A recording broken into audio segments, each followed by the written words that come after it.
حضرت عیسیٰ علیہ السلام زمانہ کې د حکیمانو ډاکټرانو لوی رواج و، ډېر لوی طب و، د زمانې لوی لوی حکیمان به او لا علاج بیمارو علاج به کېده، لیکن د دوو بیمارو علاج چاله نه ورته، یو د برګي برس او دویم چې کم سړی ړوند دی ړوند، اوس هم د دې علاج نشته. حضرت عیسیٰ علیہ السلام له خدای داسې معجزه ورکړه چې کم سړي باندې به د برس او د برګي مرض او لاس به پراخ که خدای به جوړو، او چې کم سړی به ړوند و بلکې پیدایشي ړوند، دا لږ خطرناک ړوند دي چې په سترګو به یې لاس راکړه نو خدای به جوړ کړه. او دا خو دا وړې خبرې دي چې برس والا او ړوند جوړېدل دي. په قبر به ته او چې مړي ته به اواز وکړي قم باذن الله، نو مړی به هم جمدې شو، د حد نه به راووت نیغ به ودرېد. دا غټې معجزې وې، خو چې موسی علیه السلام لاړ نو معجزې هم ورسره لاړې، ختم. دا د هغه پورې وې، د هغه نه پس دا معجزې نشته. صالح علیه السلام د هغه دا معجزه وه چې خدای وله اوښه ورکړې وه، دې ته مطالبه کړې وه قوم. کافر بچو داسې مطالبه کوله چې د آخرت پیدا یې پکې نه وه، دنیا وه چې موږ له داسې یو اوښه راوباسه چې موږ له پی راکوي، ډېره ښه ده. نو اوښه راووته، نو اوښې به دومره پی کول چې ټول به پې مړېدل، کېناستېدل به له شله به. نو چې داسې اوښی چې پی ډېر کوي نو خوراک به هم ډېر خوري که نه، په ارامۍ غوا خو پی ډېر کوي خو خوراک ته هم ټینګېدل ګران دی، د هغې خوله نه ودرېږي د خوراک نه. یا د چیلې او د غوا په نسبت میخه پی ډېر کوي نو خوراک هم ډېر خوري که نه، نو هغې به خوراک هم کو او اوبه به هم څکلې. نو یو ورځ یې وله مقرر کړه چې په دې ورځ به تاسو د چینې نه اوبه نه څکئ، دا به څکئ، او دې پلانکې علاقې ته به تاسو سرن له څاروي نه بوځئ چې دا پکې سریږي. نو په هغې بده ولګېده چې دا ولې، نو هغه اوښه یې زخمي کړه، نو خدای پې عذاب راوسته. دا معجزه د صالح علیه السلام، صالح علیه السلام لاړ معجزه هم ختمه شوه. عیسی علیه السلام نه دوی مطالبه وکړه، یو درستخان د خوراک پکار دی، ما نه وي دا چاټیان خیټور، هلکه سمه معجزه د آخرت وغواړئ سپېره بچو. نو درستخان هل تستطیع ربک، دا ستا خدای دا طاقت لري چې یو درستخان په موږ نازل کړي او ډوډۍ پې پرتې او خوراکونه پې پرتې او موږ یې خورو. خبیث بچو سمه معجزه وغواړئ، د دین وغواړئ، د آخرت وغواړئ، د جنت د پیدې وغواړئ. نو څوک د اوښې پی غواړي، څوک من او سلوا غواړي، او څوک دغه غواړي درستخان. ظالمانو سم شی ګورئ، وی نه نه دا څنګه خدای دی چې دا کار نشي کولی، طاقت یې شته که نشته. الله ته یې سوال وکړو خدای دا معجزه ښکاره کړه. نو څه چل به مخلوق خو هغه زمانه کې کم و که نه، دی به راغونډ شو، نو یو سپینه وریځ به راښکته شوه، د هغه سپینې وریځې په منځ کې به درستخان و، نو وریځ به ځمکې ته راورسېدله، نو درستخان به دوی لیده نه، نو بیا به تې وریځ ختمه شو، درستخان به په ځمکه پاتې شو. نو په درستخان به څو لوی کب به پې پروت و، غټ رویت کړی لوګې به تې خته، او ګیر چاپېره به تې د دنیا ترکارۍ او غوښې او میوې پرتې وې په پلیټونو کې. نو دی به ورته کېناستل، نو ښه ده بسه به یې وواله او به یې خوړه. نو چې ښه به ماړه شو اخوا به شو، نو بیا به وریځ راله، درستخان به پکې پټ شو، نو بره به وخته. نو عیسی علیه السلام ورته وی چې ګوره یو کار وکړې، هسې نه ذخیره اندوزي ونه کې، په جیبونو ګوتو کې پټه نه کې، دا کار ونه کې. نو هغې وی خو د خبیث بچي و، نو هغې وی چې دا چرچته کېږي. نو چې څنګه بیا خوړه نو غلې غوندې به هغه زمانه کې خلک د پلاسټک دا ګوتی نه وي، اوس خو ښه دی چې پردي واده لدي دا سره د پلاسټک ګوتې وړي، سړي دومره روجې نه خوري لکه ښځې چې خوري، او خوري نه کور ته وړي. داسې ده که نه؟ یو خو ښځو کې دا یو مصیبت دی، خفه کېږي دی نه، بلکې په سنتو د عمل وکړي چې پردي واده لدي ټول د سیل مې واړه سلیمان بچي ځان سره بوځي، او لرې به وادي چته لرې،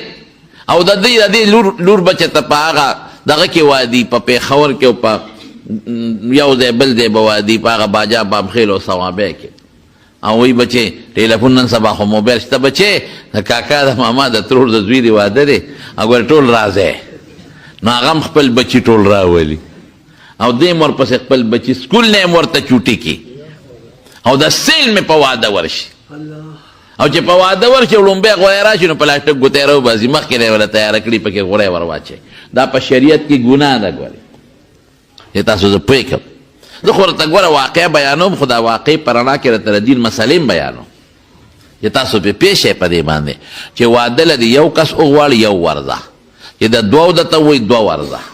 چې درته وایي ټول کور راشئ نو ټول ورځی بیا او که یو سپینګیري ته وایي چې ته به واده له راځې نو هغه سره نوکر یا ډرایور تلی شي که دې ورته یاد کړي هم نو تلی شي ولې ځکه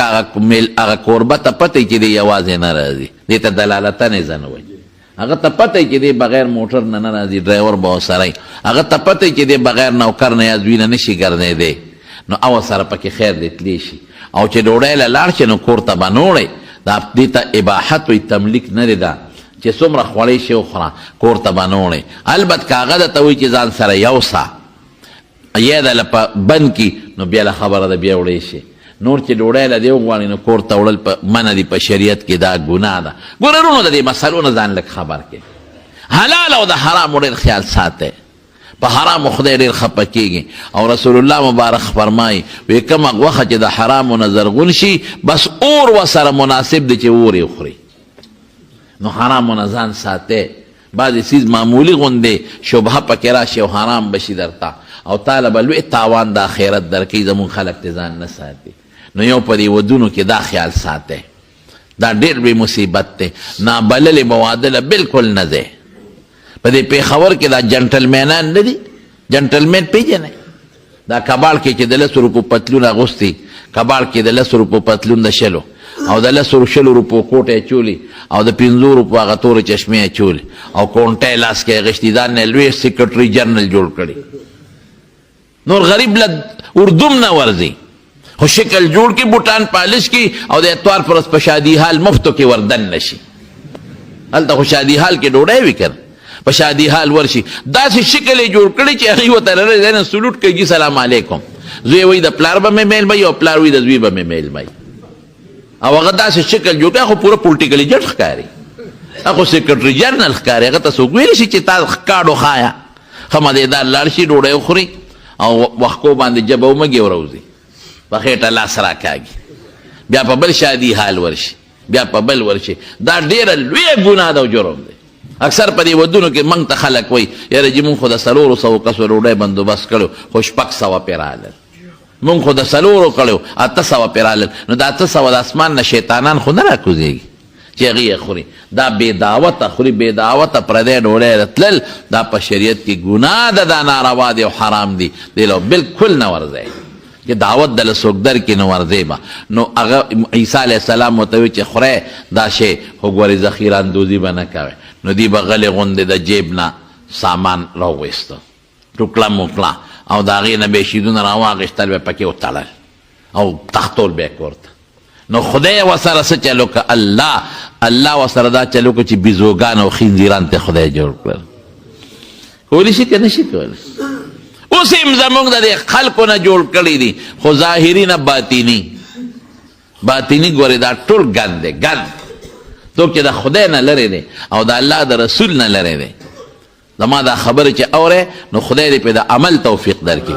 کوشش کوئ وروڼو چې عمل پې وکړئ عمل ډېر ضروري شی دی یوازې په دې کار نه کېږي چې په یو غوږ یې واورې او په بل یې وباسئ او یاره ملا صاحب ډېر ښه تقریر وکړه والله که په دې صفت کار کېږي هله به کامیابېږئ تاسو زه ځان هم یادوم زه او تاسو به هله کامیابېږو چې دا زه سویم په دې مونږ عمل وکړو عمل نو خدای په لږو خبرو چې د عمل وکړو نو ډېره لویه خبره ده او که د 15 ګنټې تقریرونه واورېدل او عمل دې پې ونه کړو نو تبعی ده نو دا معجزې د هغه پیغمبرانو وي چې لاړل معجزې ختمې شوې هغه ابو جهل چې د حضور پاک نه فرمایشي معجزې غوښتې وی لیدلې چې او دا معجزې خو د دې پیغمبر شته وی نه منلې بدر کې خدای داسې مردار که داسې رونیو چې هېڅوک بچي او ټول ته وتښتېدل بدر کې مردار شو عبدالله ابن مسعود رضی الله عنه وایي وی حضور پاک کو فرمایل چې یاره څوک به لاړ شي چې د ابو جهل حال ماله راوړي ځکه د عفرا زامنو وی چې موږ وجلی دی نو وی ما وی چې د الله رسوله زه ورځم نو وی ورلمه نو د کافرانو لاشونه پراتو نو مې اړول راړول نو د ابوجهل لاش پکې راووته نو وی دی داسې و چې یخ شوی و لاس پویه کار نه کو خو بس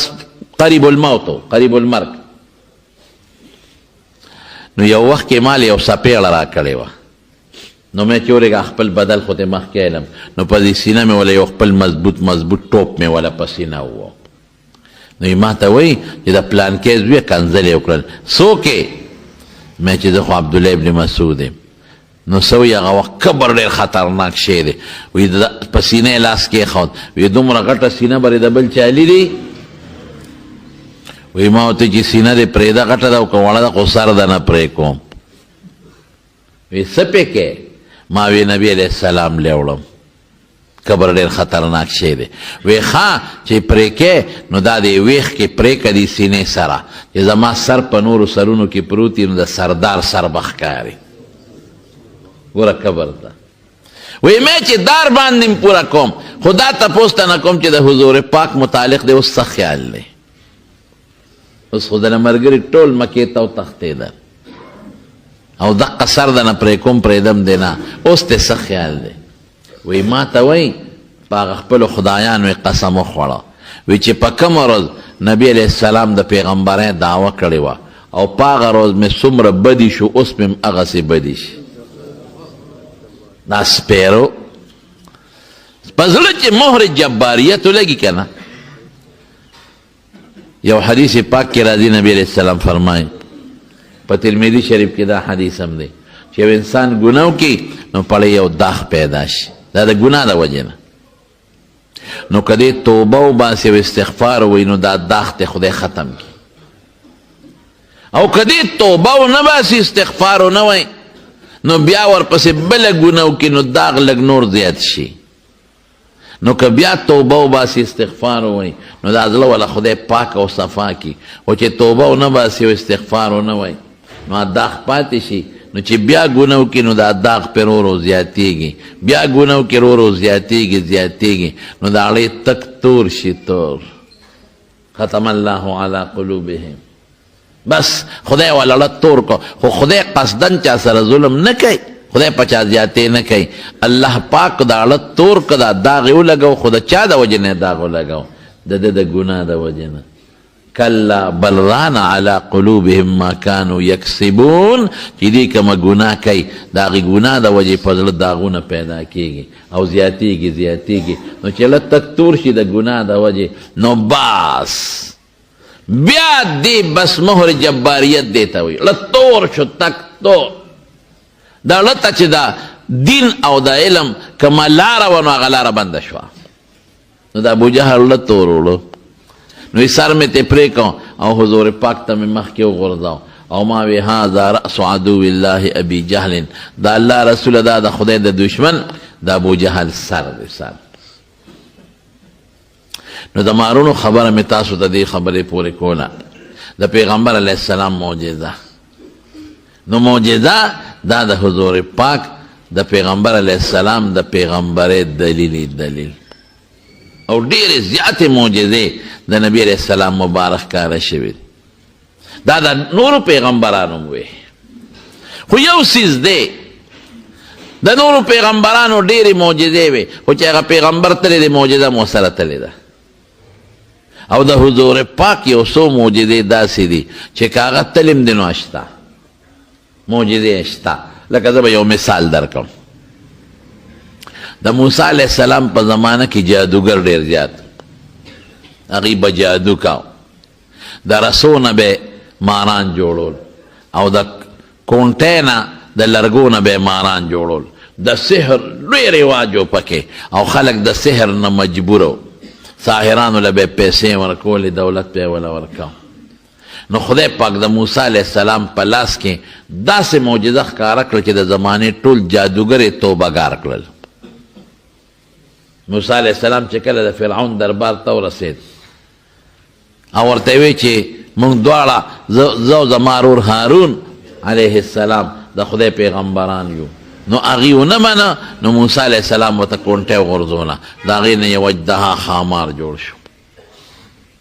چې اجدها خامار ته جوړ شو نو فرعون منډې کړې اوهو خدایه دا څه په جنجال وړېدو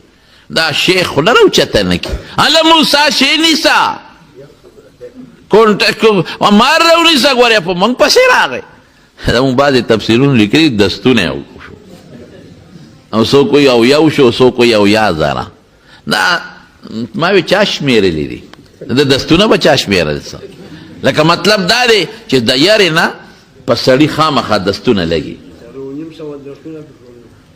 څوک 4,500 یادوي او څوک 600 400 چا کاپي او قلم راغشتي او شمېرلی دي یورېږه ولې شمارو نو د دې مقصد دی چې دا څوک وایي دستونه نو عموما اوس هم پښتو کې چې څوک یېرېږي لکه پرتګ ولا وګوری وایي دا یو مقوله غوندې ده او څوک وایي لکه ده خو به ډېر دستونه کړي نو موسی علیه السلام کونټۍ راوچته کړه نو هغه وایي چې دا خو جادو دی ورېږه جادوګر دله راغونډو نو موسی علیه السلام هم هوښیار وی راغونډ کړه نو د اختر ورځ باندې یو ځای کې به په مصر کې میله لګېده او هغې له به د بانډو د یو ځای بل ځای خلک په ډېر لوی تعداد کې راتلل وی موعدکم یوم الزینه د هغې دغه ورځ باندې شوه او فرعون په ټول ښار او علاقه کې اطرافو کې کسان ولېږل وی چې څومره جادوګر یې راشه نو جادوګر یې راغونډ کړل مصر خو د جادو دی اوس هم مصر کې جادو شته او ټولو ورته وی ښه که موږ د موسی د لپړ که بیا به سي وی زما به داسې نږدې یې ما ته چې زما د اسمبلۍ او د مجلس شورا ممبران به یې دا ډېره ښه ده هغوی رالل او دنیا راغلی ده او هغوی کونټۍ او رسۍ په میدان وغورځولې هغې نه ماران جوړ شو ړقېدل فاذا حبالهم وعیسیهم څنګه دي یخیل الیه من سحرهم انها تسعى په حقیقت کې ماران نو جوړ شوی خو نظربندي غوندې چل یې کړی نو هغه به ړقېدل نو خلکو یې وګوره او قرآن وایي وجاءوا بسحر عظیم ډېر لوی جادو یې غورځاو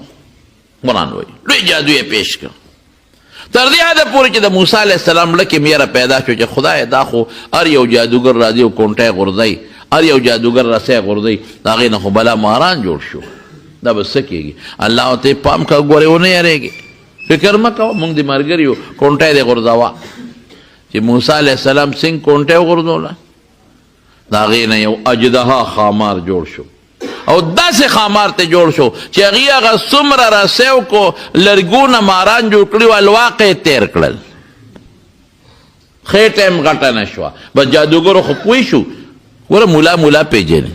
ناتخوان پیژنې